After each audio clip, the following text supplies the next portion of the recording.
అన్నదాత అన్నదాత మీ అన్నదాత చెమటోడ్చి ఆహారాన్నందించే రైతన్న అనునిత్యం నీ కండదండగా నిలిచే నేస్తం ఎవరన్నా అన్నదాత అన్నదాత మీ అన్నదాత.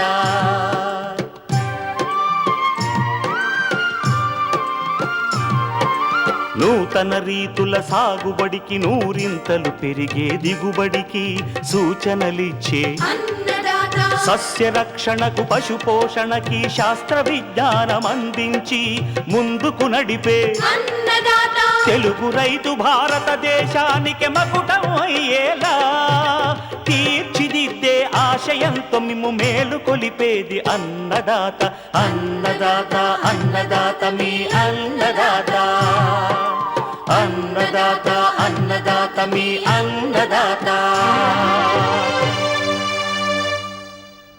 అన్నదాత ప్రేక్షకులకు నమస్కారం. ఈనాటి ముఖ్యాంశాలు: వానపాముల ఎరువు తయారీ మెలకువలు,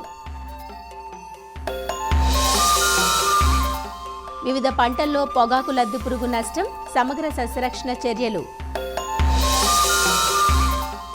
మామిడిలో తేనె మంచు పిందెరాలుడు సమస్య నివారణ, ఇంకా జై కిసాన్ వ్యవసాయ సమాచారం.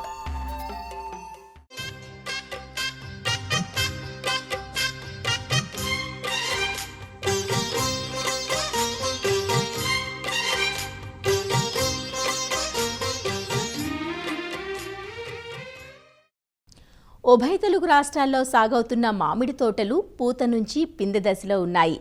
దీనికోసమే ఎదురుచూస్తున్న చీడపీడలు కూడా తోటల్లో ఎక్కువగానే ఉన్నాయి.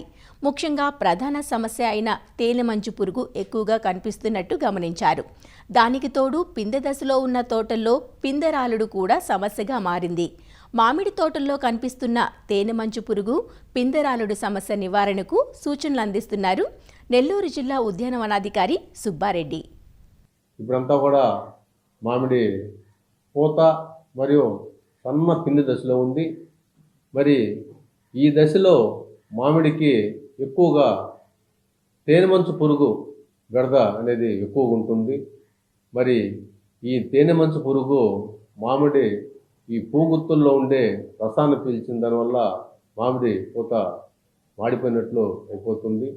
అందువలన ఈ తేనెమంచు పురుగుని కంట్రోల్కి రైతులు తప్పనిసరిగా కొన్ని సస్యరక్షణ చర్యలు చేపట్టవలసి ఉంటుంది.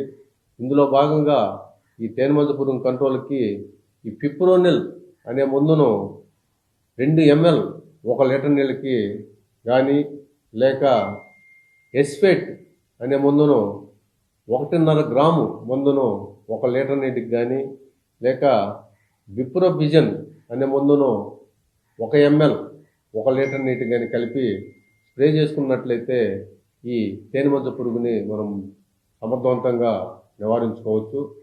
మరి రైతు సోదరులు ఇంకో విషయం గమనించవలసింది ఏంటంటే, ఏ పురుగు మందు తెగులు మందు పిచికారీ చేసేటప్పుడు తప్పనిసరిగా ఈ గమ్ అంటే బంకను తప్పనిసరిగా అందులో కలుపుకొని స్ప్రే చేయాల్సి ఉంటుంది. ఈ బంకం కలిపిన దానివల్ల ఎక్కువగా ఈ మందు స్ప్రెడ్ అయ్యేదానికి అవకాశం ఉంటుంది. ఈ తేనెమంచు పురుగు తర్వాత జనవరి నెలలో పూత వచ్చిన మామిడి మొక్కలు, మామిడి పంట ఇప్పుడు దాదాపు పిందె దశలో ఉన్నాయి. మరి అవి తక్కువగా ఉన్నాయి. కానీ ఈ పిందె దశలో ఈ పిందె రాలుడు అనేది ఎక్కువగా మనం గమనిస్తుంటాము. మరి ఈ పిందెని రాలటాన్ని తగ్గించడానికి నాప్థలిన్ ఎస్టిక్ యాసిడ్ అంటే మనకి మార్కెట్లో ప్లానాఫిక్స్ రూపంలో మనకి దొరుకుతూ ఉంది. మరి ఈ ప్లానాఫిక్స్ మందును 1 ml ప్లానాఫిక్స్ 4.5 లీటర్ల నీటికి కలిపి మనము పిచికారీ చేసుకున్నట్లయితే ఈ పిందె రాలటము బాగా మనము తగ్గించుకోవచ్చు. తర్వాత ఇంకా ఎక్కడైనా కానీ మామిడి తోటలు కానీ పూతకు రానట్లయితే, పూత రాని తోటలు మాత్రమే నీటి వసతి కానీ ఉన్నట్లయితే వారు ఒక తడి నీరు ఇచ్చినట్లయితే ఆ చెట్లు పూత కానీ వెజిటేబుల్ గ్రోత్ కానీ ఏదో ఒకటి వచ్చేదానికి అవకాశం ఉంటుంది. తప్పనిసరిగా ఆ రైతు సోదరుల్లో పూత రాని వాటికి మాత్రమే, ఇది చాలా రైతులు గమనించాల్సింది. మరి తప్పనిసరిగా రైతు సోదరుల్లో ఏదైతే తోటలో పూత రాకుండా ఇప్పటికీ ఉన్నట్లయితే దానికి మామిడి తోటలకి ఒక తడి నీరు ఇవ్వాల్సింది కూడా కోరుతున్నాము.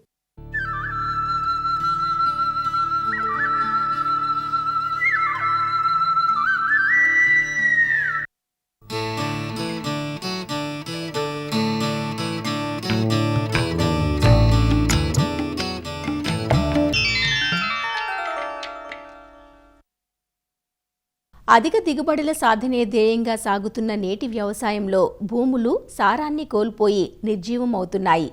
రైతులు పొందుతున్న దిగుబడుల కన్నా నేలలో గుమ్మరించే రసాయనాలే అధికంగా ఉంటున్నాయి. ఇలాంటి సమయంలో భూసారాన్ని పెంచి భూమి ఫలదతను పరిరక్షించాలంటే సేంద్రియ ఎరువుల వాడకం తప్పనిసరి.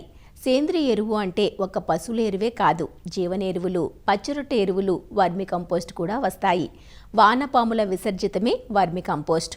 పశువుల ఎరువుతో పోలిస్తే వానపాముల ఎరువులో 5 రెట్లు అధిక పోషకాలున్నట్లు రుజువైంది. తక్కువ ఖర్చుతో రైతులు తమ పొలంలోనే వానపాముల ఎరువును ఎలా తయారు చేసుకోవచ్చో తెలియజేస్తున్నారు మెదక్ జిల్లాలోని డాక్టర్ రామానాయుడు ఏకలవ్య గ్రామీణ వికాస్ ఫౌండేషన్ ఆధ్వర్యంలోని కృషి విజ్ఞాన కేంద్రం సేద్య విభాగం శాస్త్రవేత్త డాక్టర్ ఎన్ ప్రతాప్ రెడ్డి. మన నేల యొక్క ఆరోగ్యం రోజు రోజుకి తగ్గుతూ ఉంది. మనం రైతు సోదరులందరూ నేల యొక్క ఆరోగ్యం కాపాడుకుంటూ వ్యవసాయం చేసినప్పుడు మాత్రమే అధిక దిగుబడులు పొంది అధిక లాభాలు పొందవచ్చు.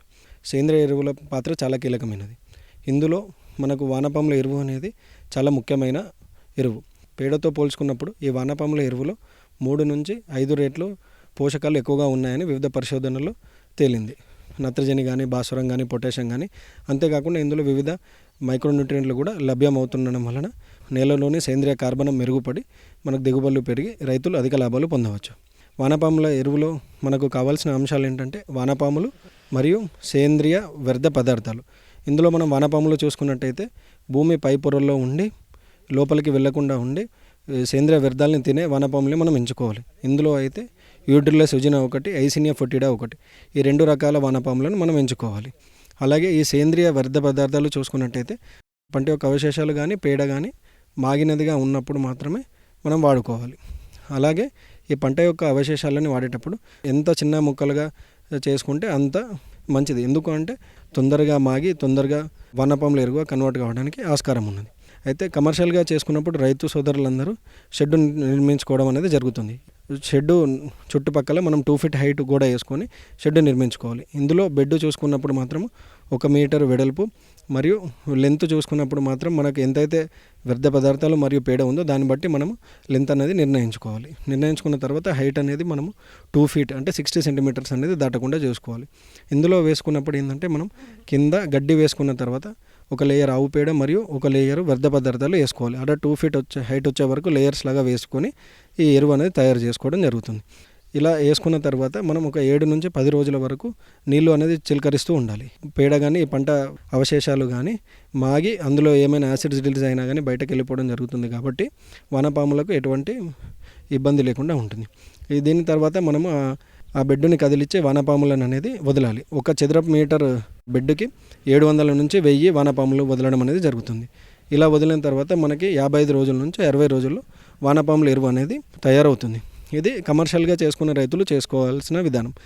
కృషి విజ్ఞాన కేంద్రంలో మనం ఏం చేసామంటే రైతు సోదరులు వారి పొలం దగ్గరనే వాళ్ళు తక్కువ ఖర్చుతో చేసుకోవాలనే అభిప్రాయంతో మేము మామిడి చెట్టు కింద నీడని ఉపయోగించుకొని గాల్వనైజ్డ్ ఐరన్ రింగ్స్లో వానపాముల ఎరువు తయారీ విధానం అనేది గత 4 సంవత్సరాలుగా చేయడం జరుగుతుంది.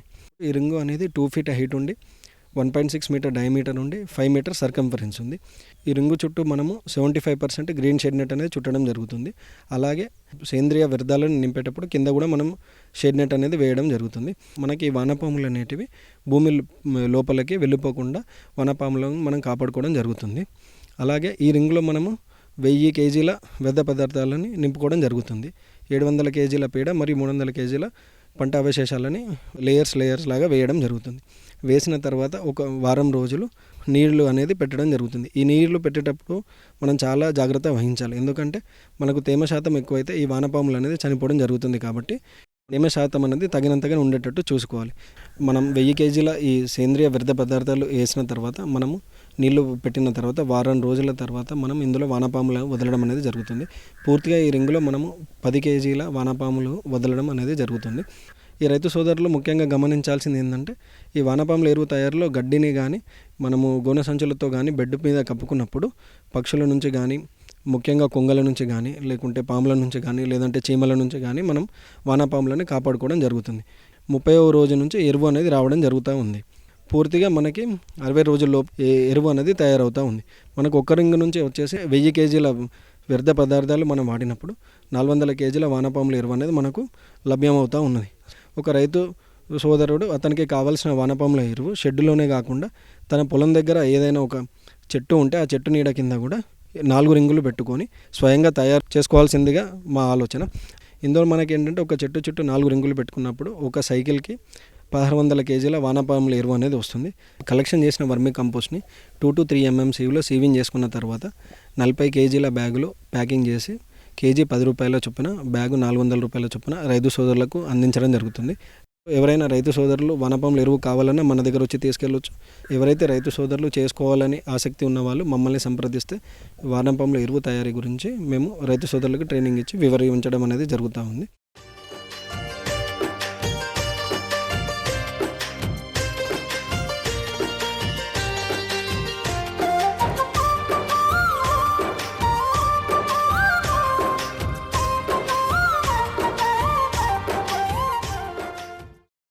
పంటలను చేతికందే వరకు కంటికి రెప్పలా కాపాడుకుంటున్న ఏదో మూల నుంచి ఏదో ఒక చీడపీడలు తమ ప్రతాపాన్ని చూపిస్తూనే ఉంటాయి. చీడల్లో పొగాకు లద్దె పురుగులు పంటలను మోళ్లుగా మార్చి తీవ్ర నష్టాన్ని చేస్తుంటాయి. వేరుశనగ, మొక్కజొన్న, ప్రత్తి, ఆముదం వంటి పంటలతో పాటు క్యాబేజీ, కాలీఫ్లవర్, అరటి, ఇతర పండ్ల తోటలు, పూల మొక్కలు ఇలా ఏ పంటకు పొగాకు లద్దె పురుగు మినహాయింపు కాదు. లద్దె పురుగులు పంటపై ఒక సైన్యంలా దాడి చేసి మట్టుబెడతాయి. పురుగు దశ పెరిగే కొద్దీ రసాయనాలకు లొంగకుండా పోతుంది. ఇప్పటికే మందులకు నిరోధక శక్తిని పెంచుకుని వినాశకారిగా మారిన ఈ పురుగు నివారణకు ఏ ఒక్క చర్యో పాటిస్తే సరిపోదు. సమగ్ర యాజమాన్య సస్యరక్షణ పద్ధతులను తప్పక పాటించాలి.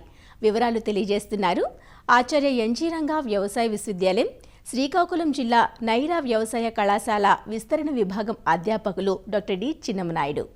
మరి ఇటీవల కాలంలో చూస్తే కనుక అన్ని పంటల్లో కూడా ఈ పొగాకు లద్దె పురుగు తనకు సమస్య చాలా ఎక్కువ అయిపోతుంది.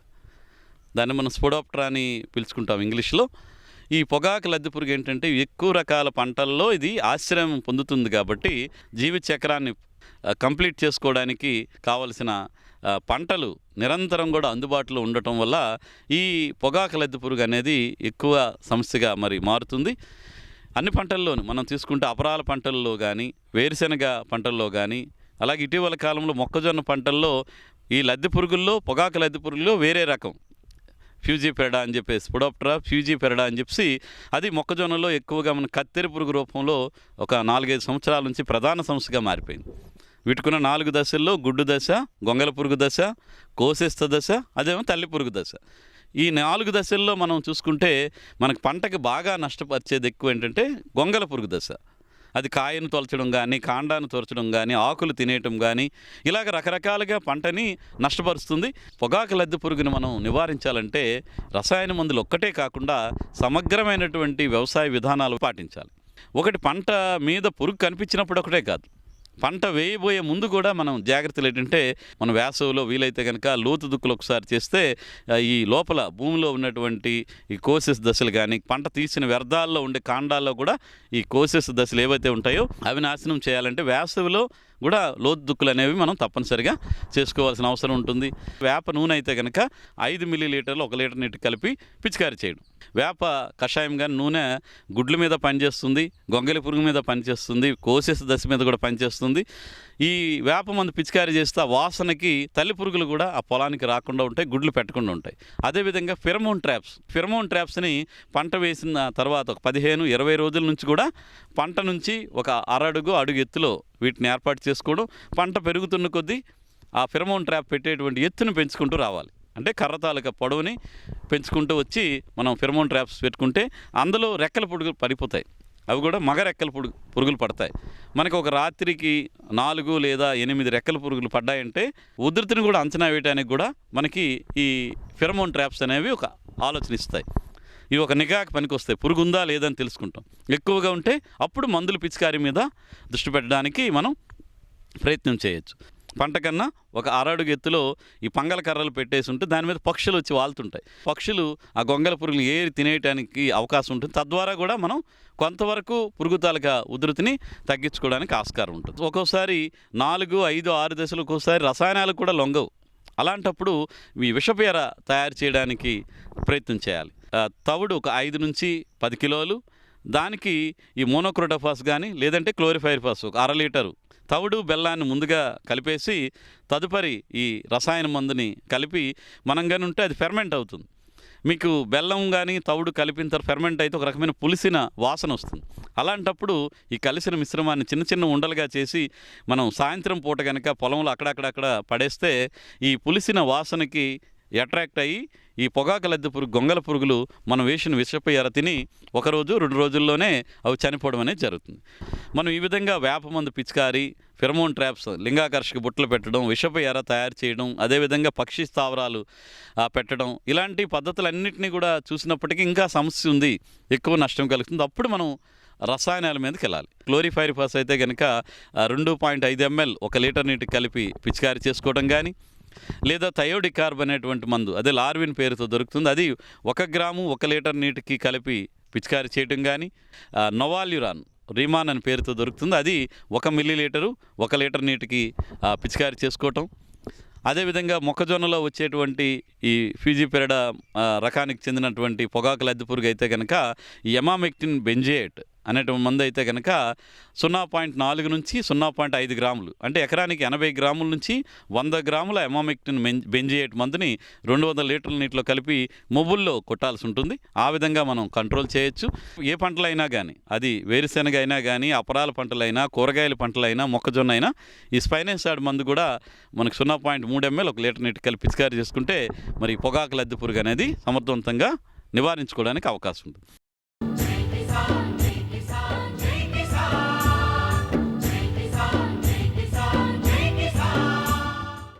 వ్యవసాయ సమాచారం ఇప్పుడు జై కిసాన్లో చూద్దాం. సంప్రదాయ పంటలకు భిన్నంగా యాపిల్ బేర్ సాగు చేపట్టాడు వరంగల్ జిల్లా సింగారం గుంటూరుపల్లికి చెందిన రైతు ఇన్నారెడ్డి. 2 ఎకరాల పొలంలో 3 ఏళ్ల క్రితం పంట సాగు చేపట్టాడు. సామాజిక మాధ్యమాల ద్వారా సాగు వివరాలు తెలుసుకున్న ఈ రైతు భద్రాచలానికి చెందిన రైతు వద్ద నుంచి అంటు మొక్కలను తెచ్చి నాటుకున్నాడు. Kashmir apple ber, Balasundar, honey apple ber వంటి 3 రకాలను సాగు చేస్తున్నట్లు రైతు చెబుతున్నాడు. ఎప్పటికప్పుడు చేపట్టే మేలైన యాజమాన్యంతో చీడపీడల్ని నివారించుకుంటూ మంచి దిగుబడుల్ని తీస్తున్నట్లు రైతు అనుభవాల్ని తెలియజేస్తున్నాడు.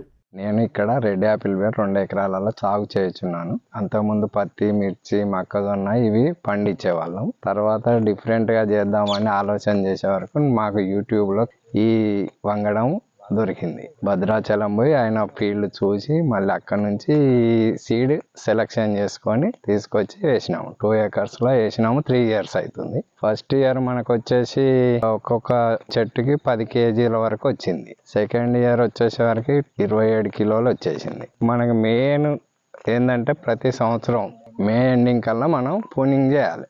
భూమికి 1 feet వదిలిపెట్టి కట్ చేయాలి. కట్ చేసినాక పిలకలు వస్తాయి, 10-20 వస్తాయి. మనం 1 లేదా 2 ఉంచుకోవాలి. ఏది మంచిగా చక్కగా ఉన్నది చూసి దాన్ని మనం ఉంచుకొని కదయన్ని తీసేయాలి. అట్లా ఒక 6-7 సార్లు వస్తాయి. 6-7 సార్లు తీసేయాలి. ఉన్న 2 మంచిగా మెయింటైన్ చేసుకుంటా, మంచిగా మందులు కొట్టుకుంటా, డ్రిప్ వాటర్ ఇచ్చుకుంటా, ఫర్టిలైజర్ ఇచ్చుకుంటా.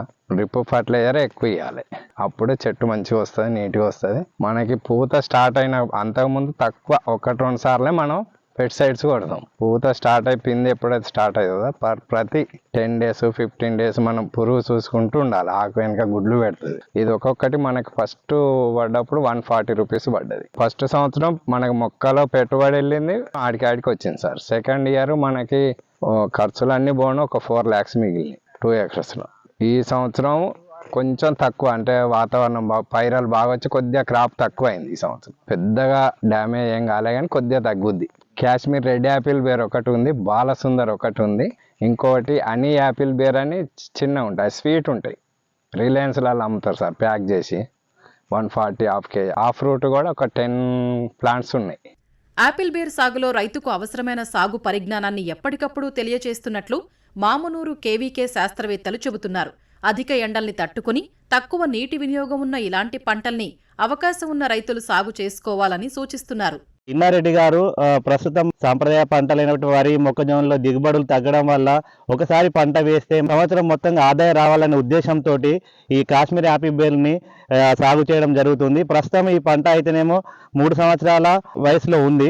2వ సంవత్సరం నుంచి దిగుబడి స్టార్ట్ అయింది. 3వ సంవత్సరం నుంచి మనకు దిగుబడి అనేది ఎక్కువగా వస్తుంది. వేసవిలో ముఖ్యంగా చూసుకున్నట్టయితే ఫిబ్రవరి, మార్చి నెలలో కూడా అధిక వృష్టిపాతం తట్టుకుంటుంది కాబట్టి, దాంతోపాటు నీటి వసతి తక్కువగా ఉండి తక్కువ నీటిని వినియోగించుకుంటుంది కాబట్టి మనకు తక్కువ నీటి వసతి ఉన్నటువంటి రైతులు ఈ పంటను ఎంచుకొని అధికంగా దిగుబడులు సాధించవచ్చును. ఈ పంటల్లో మనకు చీడపీడలు అనేది తక్కువగా ఆశించి నష్టపరుస్తాయి. ముఖ్యంగా చూసుకున్నట్టయితే పండు ఈగ, కాయతొలుచు పురుగు అనేది చీడలు ఈ పంటను ఎక్కువగా ఆశించే ఆస్కారం ఉంది. ముఖ్యంగా మనం ఈ పండు ఈగల కోసం అయితే మనము ఎరను వాడుకోవాలి. మిథైల్ యూజిన్ అనే ఎర దొరుకుతుంది. ఈ ద్రావణాన్ని 1 లీటర్కి 1 ml కలుపుకొని దానితో పాటు 1 ml మలాథియన్ అనే రసాయనిక మందును ఒక ట్రేలో మిక్స్ చేసుకొని మనం 1 ఎకరంలో 10 ట్రేలు పంటలు అక్కడక్కడ పెట్టుకున్నట్టయితే పండు ఈగ, తల్లి పురుగులు అనేటివి అట్రాక్ట్ అయ్యి దానిలో ద్రావణంలో పడి చనిపోతాయి. సో అయితే ఈ పంటలో ముఖ్యంగా రైతులు ఒకటి గుర్తుంచుకోవాలి, ప్రతి సంవత్సరం కొమ్మ కత్తిరింపు అనేది విధిగా చేయవలను. కొమ్మ కత్తిరింపు బాగా చేస్తే దిగుబడి ఎక్కువ రావడానికి ఆస్కారం ఉంది. పంటల సాగులో అంది వచ్చిన నూతన విధానాల్ని అందిపుచ్చుకుంటూ మార్కెట్ డిమాండ్ను అనుసరించి పంటల సాగు చేపడితే నష్టాలను కొంతవరకు తగ్గించుకునే అవకాశం ఉందంటూ ఉద్యాన శాఖ అధికారులు సూచిస్తున్నారు. రైతు నేస్తం పథకం ద్వారా సాగుదారులు నూతన వ్యవసాయ సర్వీసులు పొందవచ్చంటూ నెల్లూరు జిల్లా విద్యుత్ శాఖ ఎస్.ఈ. విజయన్ తెలిపారు. రైతు నేస్తం పోర్టల్ ద్వారా గ్రామ సచివాలయం ద్వారా నూతన సర్వీసుల కోసం నమోదు చేసుకోవాలని సూచించారు. పట్టాదారు passbook, Aadhaar card, motor service number ఖచ్చితంగా ఉండాలన్నారు. రైతు నమోదు చేసిన నెల రోజుల్లో కొత్త సర్వీసులు ఏర్పాటు చేస్తామన్నారు. ఈ అవకాశాన్ని జిల్లా రైతులు సద్వినియోగం చేసుకోవాలని కోరుతున్నారు. ఉమ్మడి నెల్లూరు జిల్లా విద్యుత్ వినియోగదారులకు మరియు ముఖ్యంగా వ్యవసాయ విద్యుత్ వినియోగదారులకు మరియు రైతులకు ఒక శుభవార్త. వ్యవసాయ విద్యుత్ వినియోగదారులు ప్రతి ఒక్కరు కూడా జగనన్న రైతు నేస్తం అప్లికేషన్ పోర్టల్ ద్వారా వాళ్ళకి కావాల్సిన అగ్రికల్చర్ సర్వీసులు, దాని గురించి మరియు కొత్త సర్వీసులు కానీ అడిషనల్ లోడ్లు కానీ కావాల్సి వస్తే వాటన్నిటిని కూడా జగనన్న రైతు నేస్తం పథకం కింద వాళ్ళందరూ కూడా సచివాలయంలో రిజిస్టర్ చేసుకునేసి కొత్త సర్వీసులు తీసుకోవాల్సిందిగా కోరుతున్నాము.